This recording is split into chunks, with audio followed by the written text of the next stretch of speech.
In this CNN video, they report on this conservative Christian couple who's decided to terminate the life of their baby. CNN reports that the doctors told the parents that the baby might not survive. But as Bible-believing Christians, is anything impossible for God? As a Christian, my personal decision would have been to allow my child to be born if possible and leave everything through prayer in God's hands. Please leave your comments and thoughts. Last spring, Jill Hartle took a pregnancy test and was thrilled to find out she was expecting.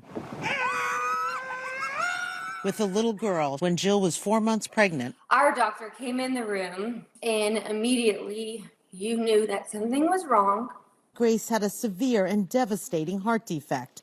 South Carolina law gave the Hartles two choices: carry Ivy Grace to term and she would die shortly after birth, or subject her to multiple extensive open heart surgeries, which she might not survive. I grew up in a very Christian conservative household. I'm a very faithful woman. Like many parents facing this severe and devastating diagnosis, the Hartles opted to terminate the pregnancy. The best option to protect our daughter from pain and suffering was to send her to heaven. But abortion was not an option in South Carolina. They found a clinic out of state, but it had a 2-week wait due to an influx of women like Jill. Those 2 weeks were probably the most torturous 2 weeks of my entire life. But it was logistically nightmare trying to make this happen, figure out how to set this up. All while you're grieving the loss of your child.